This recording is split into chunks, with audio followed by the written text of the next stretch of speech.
વડોદરામાં પરિવારનો સામૂહિક આપઘાતનો પ્રયાસ હાથ ધરવામાં આવ્યો છે। ગોરવા વિસ્તારમાં આપઘાતના પ્રયાસની ઘટના સામે આવી છે।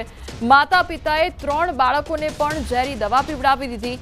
કુલ 5 લોકો ઝેરી દવાથી અસરગ્રસ્ત થયા છે। આર્થિક સંકળામણને કારણે આપઘાતનો પ્રયાસ હાથ ધરવામાં આવ્યો। દંપતીએ 5 વર્ષીય પુત્રને પણ ઝેરી દવા પીવડાવી તો હાલમાં ત્રણેયની હાલત સ્થિર છે। એસએસજી હોસ્પિટલમાં લઈ રહ્યા છે તેઓ સારવાર। વડોદરામાં પરિવારે આપઘાતનો પ્રયાસ કર્યો હતો। 3 બાળક અને પતિ પત્ની એમ કુલ 5 ઝેરી દવાથી અસરગ્રસ્ત થયા છે।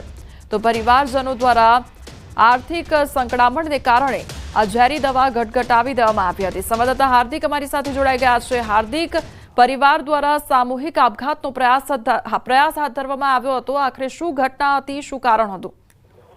બિલકુલ થી જો પરિવારની વાત કરીએ તો આ પરિવારના મોભી સુભાષભાઈ છે અને તેમનો નંદેસરી વિસ્તારમાં જીઆઈડીસી આવેલી છે, ત્યાં પેટ્રોલ પંપ છે।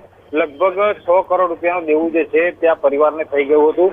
એના કારણે તેમના દ્વારા આ અંતિમ પગલું જે છે તે લેવામાં આવ્યું હતું। આ ઘટના જે છે ગઈકાલની છે। ગઈકાલે પરિવારના જે 5 સભ્યો છે તેમના દ્વારા સવારે ઝેરી દવા પીવામાં આવી હતી અને ત્યારબાદ તેઓ કેનલમાં જમ્પ લાવવા માટે હાલોલ તરફ ગયા હતા, પરંતુ તેઓ પોતાની કાર લઈને જઈ રહ્યા હતા। દરમિયાન રસ્તામાં તેમની તબિયત લથડી હતી, જેના કારણે આ તમામ સભ્યો જે છે તેમને વડોદરા શહેરની જે સયાજી હોસ્પિટલ છે ત્યાં દાખલ કરવામાં આવ્યા છે। આ બેંકની લોન લીધેલી હતી, જેના કારણે આ પગલું ભરવું પડ્યું તેવું પરિવારના જે મહિલા સભ્ય છે તેમનું કહેવું છે અને તેઓ કહી રહ્યા છે કે તેમને કોઈ પણ જાતની હવે આશા રહી નથી અને એના કારણે તેમના દ્વારા આ જીવન ટૂંકાવવાનો નિર્ણય જે છે તે લેવામાં આવ્યો હતો।